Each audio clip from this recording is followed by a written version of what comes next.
Hello friends, in this video we'll talk about selection based questions. The first thing that we'll do over here in this video is define what a combination is. Okay, so combination, it gives us the number of ways R things can be selected from N things such that order of selection does not matter. Okay, this is the definition of combination.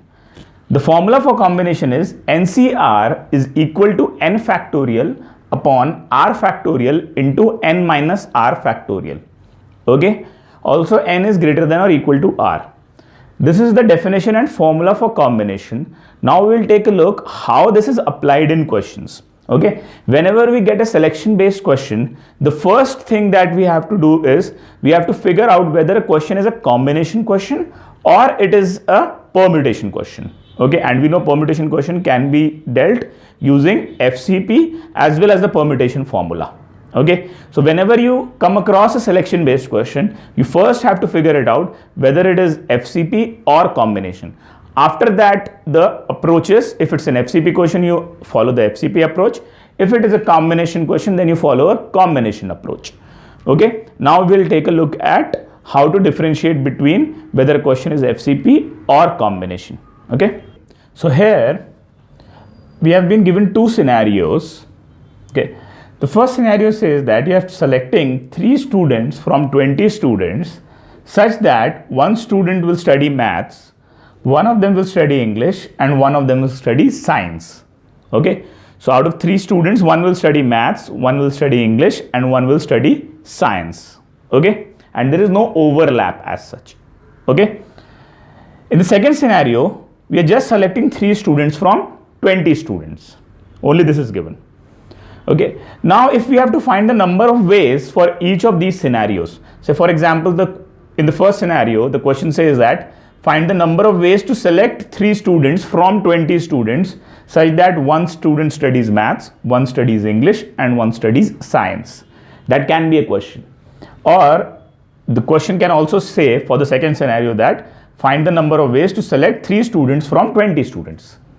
Okay, these two scenarios are very similar, but there is a difference of one thing.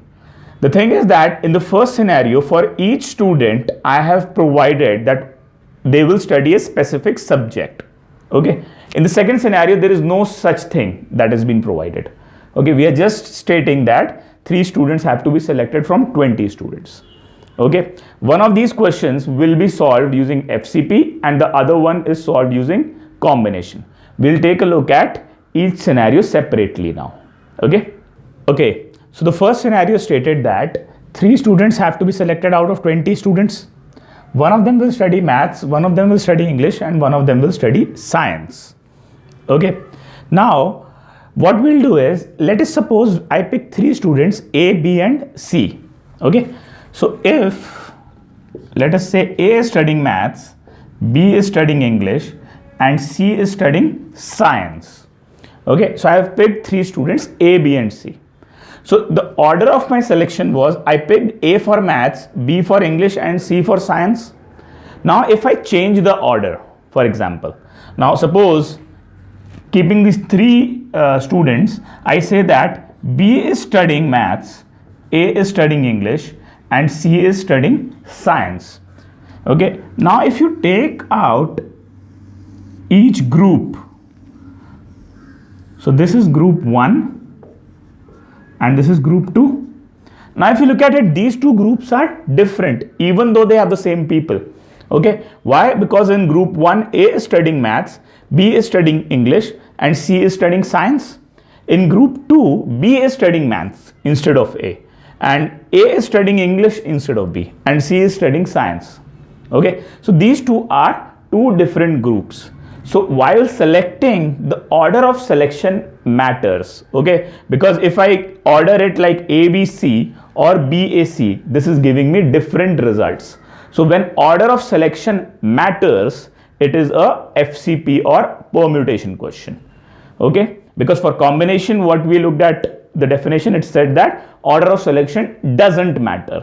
Okay, but for FCP or permutation question, order of selection matters. Okay, and here if you look at it, ABC and BAC are giving me 2 different results. That is why it is a FCP or permutation question. Okay, now how do we solve this? It is simple. There are 20 students. I have to select student 1, student 2 and student 3. The first student can be selected in 20 ways. The second student can be selected in 19 ways because one of the students is already selected. Now, while selecting the third student, 2 students are selected, so 18 are left, so third student can be selected in 18 ways. And I have to select the first student and the second student and the third student. And according to FCP, and means multiply. So answer to this question is 20 into 19 into 18. Okay. So this is how you solve a selection based FCP question. Okay, this is an FCP question, a selection based FCP. So whenever we get a scenario, we'll first have to figure it out whether it's an FCP or not. Over here we found out it's an FCP. The method is simple. I'll just reiterate it. What we do is we take out a solution set. So ABC is a solution set and I reorder the solution set. So ABC I reordered as BAC. If the two solution sets are giving me different results, it's a different result. The first solution set says that A is studying maths. The second solution set says that B is studying maths. So it's a different result. So when I have a different result, that means order of selection matters. That means it is an FCP question. So FCP question is done using the fundamental counting principle here. Okay. So this is how the first scenario is dealt with. Now we'll look at the second scenario. Okay. So the second scenario says that 3 students have to be selected out of 20 students. As simple as that. Okay. So first I have to figure it out whether it's an FCP or a combination question. So now suppose I'll take a solution set that I am selecting students A, B and C. Okay. So the group has student A, student B and student C. Now if I reorder these students, let us suppose I reorder it as BAC. Okay. So if the group has ABC or the group has BAC, the group is the same over here because there is no position or title or subject or anything attached to a particular student like it was in scenario 1. Okay. But in this scenario, there is nothing of that sort. So a group comprising ABC or BAC is essentially the same group. Okay. So order of selection here does not matter. Okay. What it means is if I select A first, then B and then C, it is the same as selecting B first, then A, then C. If you look at it, if I have C, A, B, again it is the same group. The order of selection does not matter. It can be C, B, A. It is the same group. The order of selection does not matter here. Okay, so all these groups are same. Okay, so when these groups are same, that means order doesn't matter. That means it's a combination question. Okay, and if it's a combination question, then we apply the combination formula to get the answer. Okay, so over here 3 students have to be selected out of 20 students. So according to combination question, number of ways I can do that is 20C3. Okay, so 20C3 will give me 20 factorial upon 17 factorial into 3 factorial. Okay, all right. So that is how we figure out whether a question is FCP or combination and then go according to that. Okay, so in our examples, the first scenario was an FCP scenario. The second scenario is a combination scenario. We'll take a look at few examples now. The question here states that a cook needs exactly 3 different vegetables to create a dish. There are 10 different vegetables available to the cook. Find how many different dishes the cook can create from the vegetables available. Okay, so this question says that there is a cook who needs 3 vegetables to create a dish. Okay, so 3 different vegetables are needed to create one dish. Okay, there are 10 different vegetables available to him. Okay, so the question says that how many dishes the cook can create. Okay, this is the question, that how many dishes the cook can create.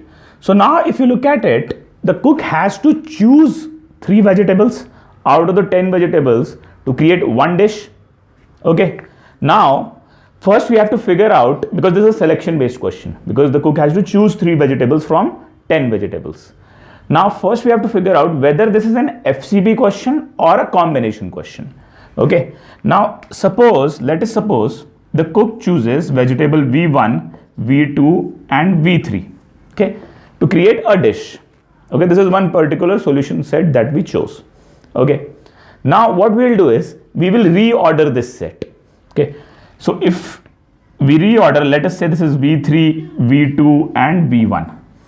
Okay, so in the first case, the dish is created using vegetable 1, vegetable 2 and vegetable 3.